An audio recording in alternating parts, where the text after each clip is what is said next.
Mes chers amis, l'heure est grave. Ça fait maintenant plusieurs jours que l'influenceuse Emma Loess est au cœur d'une vive polémique, au cœur d'un scandale même je dirais. Et pour cause, un certain monsieur Prince Touré accuse la belle Emma Loess d'être redevable d'une somme équivalente à 7 mois de loyer dû au local qu'elle occupait dans le cadre de ses activités de Empire 17, plus précisément dans le cadre de son spa. Mais qu'en est-il réellement? Qu'est-ce qui s'est passé? Pourquoi est-ce que le nom de Emma Loess se trouve subitement traîné dans la boue? Est-ce vrai? Ça, c'est vraiment les questions auxquelles je vais m'atteler à répondre et avec beaucoup d'objectivité. Alors pour commencer, laissez-moi vous mettre dans le contexte de la situation.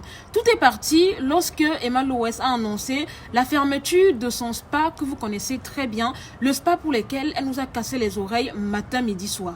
Anyway, jusque-là, tout allait bien, sauf au moment où le monsieur en question a décidé, de rendre public certaines informations qui le liaient, avec l'influenceuse Emma Loess. Alors, d'après c'est dit, Emma Loess, lui, est redevable de 7 mois de loyer, mais aussi, cette dernière aurait laissé, son local dans un état piteux. Je pense qu'il a dû même faire ce qu'on appelle communément un avant-après pour montrer l'état des lieux au moment où Emma Loess prenait cet appartement, ce logement, et l'état des lieux au moment où Emma Loess a décidé de déménager. Honnêtement les amis, je ne vous apprends rien, vous avez dû certainement voir les vidéos avant et après. Force quand même est de constater qu'il y a eu une très grande dégradation entre le moment où elle louait le local en question et le moment où elle a décidé de le déménager. Bien évidemment les amis, après cette sortie macabre, Emma Loess a décidé de faire un communiqué via la page officielle de Empire 17, communiqué qu'elle s'est empressée elle également de partager sur ses pages officielles,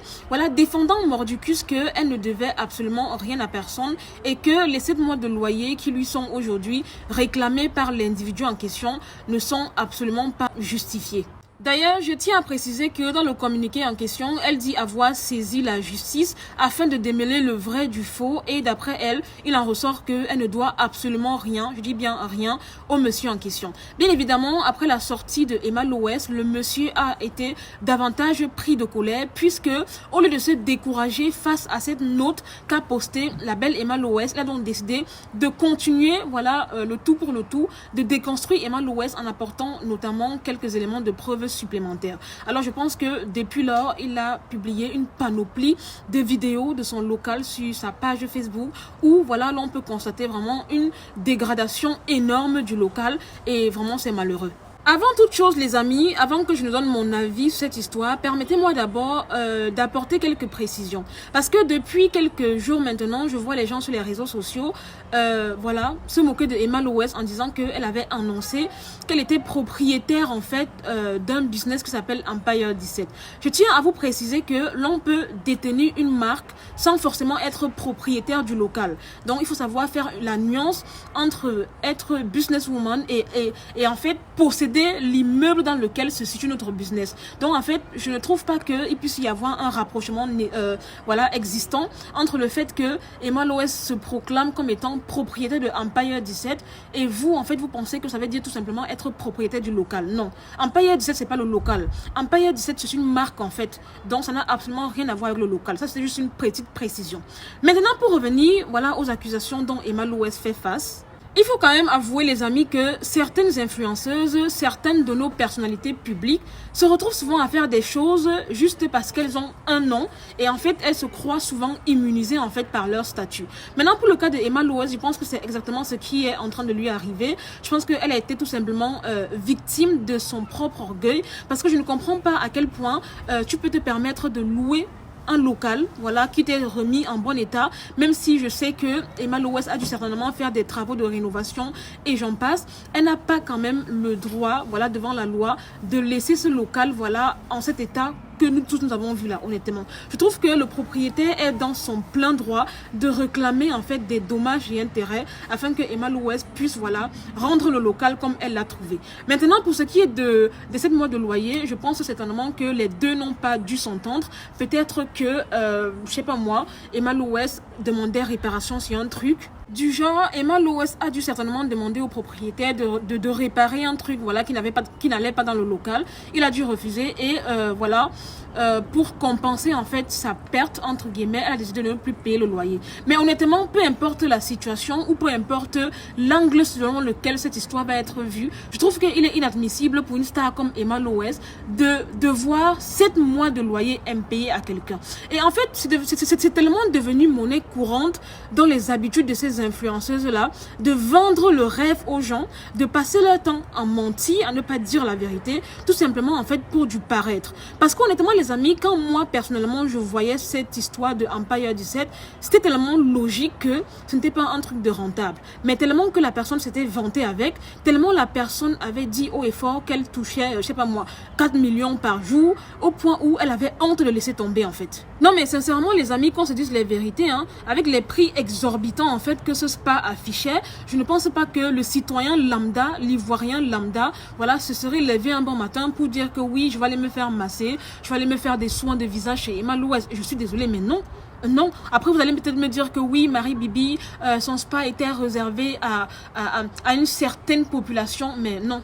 Même si c'est réservé à une certaine population, le spa, c'est pas quelque chose qui se consomme chaque jour. Ça peut être un cadeau sur 6 mois en passant.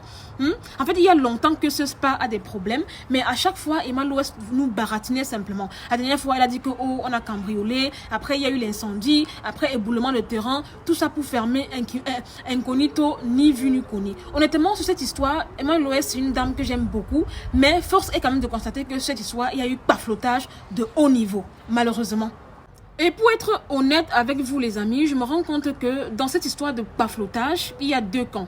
Le camp de ceux qui paflotent bêtement au point où on les arrête matin, midi, soir, et le clan de ceux qui paflotent intelligemment. Et je pense que justement Emma Loès fait partie de ce clan-là qui paflote intelligemment, parce que je ne comprends pas en fait. Emma Loès, c'est quelqu'un qui annonce matin, midi, soir des projets en cours, mais qui au final ne voit jamais le jour. Est-ce que vous vous rappelez en 2016, je me rappelle bien, quand elle avait mis une photo d'elle devant un bâtiment comme ça, elle a mis hashtag chantier, hashtag ceci, et je me rappelle également il y a 1 an ou 2, elle avait dit qu'elle avait construit 2 duplex et tout, et que ça sortait blablabla, oh ma passion pour l'immobilier, jusqu'à aujourd'hui, ni vu ni connu. S'il vous plaît, dites-moi, quelqu'un qui se dit millionnaire, qui a de l'argent, qui achète des chaussures à 5 000 € peut devoir 7 mois de loyer? Quelqu'un qui dit toucher 4 millions de son spa par jour? Non, soyons sérieux. En fait, les amis, c'est même la raison pour laquelle je ne suis plus moi dans les histoires que oh ma star, oh ceci. Non, sur les réseaux sociaux, je ne défends plus personne. Parce que j'ai l'impression que toutes ces stars que vous voyez sur les réseaux sociaux là, elles sont pauvres. Je dis que moi, Marie Bibi là, si on regarde bien, je gagne mieux ma vie que vos stars là. Ce n'est pas de la plaisanterie, hein. Je ne suis pas en train de me la péter. Non, ça n'a rien à voir. Parce que ces personnes paflotent tellement. Je sais pas, mais ça fait rire, c'est tout drôle en fait, de voir à quel point c'est des personnes minables dans leur vie, mais qui au final veulent montrer une vie épanouie sur les réseaux sociaux. C'est eux les plus riches du monde, acheter des chaussures, manger des viandes. Vous n'avez pas honte? Vous n'avez pas honte? Toi, une star comme ça, ton nom se retrouve sur les réseaux sociaux pour des histoires aussi bidons en fait. Je suis désolée, mais ça ne t'honore pas. Ça ne ressemble pas à la personne d'Emma Loès dont tu nous as habitués. Où est donc passé le réel dans la réalité, ton slogan? Non, faut arrêter à un moment donné quoi. Parce que j'ai vu tellement de personnes qui m'ont tagué dans cette histoire. Oui, Marie Bibi, quand il s'agit de paflo, tu parles. Mais voilà, Emma Loès, on a mis bim sur elle, tu veux pas parler. Non, juste que, en fait, j'avais vraiment du mal à croire. J'avais vraiment du mal à réaliser. C'est pour ça que j'ai vraiment pris le temps de digérer cette information. Parce que pour moi, c'est passé comme un ouragan, en fait. J'étais tellement déçue, mais déçue d'elle. C'est là où je me rends compte que tout ce qui se retrouve sur les réseaux sociaux, c'est du paflotage. C'est comme l'autre, la dernière fois, elle est partie mentir qu'elle a construit sa maison à 1 million d'euros, de dollars. Après, on a découvert que ce n'était même pas la photo de sa maison. Vous voyez, il y a trop de mensonges sur les réseaux sociaux. Les amis, je vous dis la vérité. N'enviez jamais une star. Ne voyez pas que non, elle a payé chaussures à 5 000 €. Je vais aller prendre mes économies pour payer perruque. Jamais, c'est faux. C'est faux. D'ailleurs, j'ai vu cette même Emma Loès en train de vendre des perruques à 1 million. Ça va pas? Ne faites pas cette bêtise-là, mes chers abonnés. Ne faites pas ça. Ne suivez pas la tendance de ces sœurs-là parce que ce sont des menteuses, en fait, des pafloteuses. D'accord? Vivez selon vos moyens. Donc voilà les amis, c'est tout ce que j'avais à dire concernant ce sujet. Je vous laisse mettre en commentaire vos avis. En tout cas, moi personnellement, de mon côté, c'est terminé avec les histoires de telle c'est ma star ou non. Parce que au final, toutes sont les mêmes en fait. Des pafloteuses, des menteuses, des vendeuses de rêves, d'illusions. Je me rends compte avec le temps que en fait, on est juste spectateur dans leur vie de mensonges en fait. Si je prends par exemple le cas d'Emma Loès, tout le temps elle fait des shopping et tout, mais au final, elle ne porte jamais ces habits-là. Je me rappelle notamment de la veste de Beyoncé, qui a fait énormément de bruit sur les réseaux sociaux, mais au final, elle n'a jamais mis cette veste. En fait, on n'a jamais vu même la couleur de cette veste.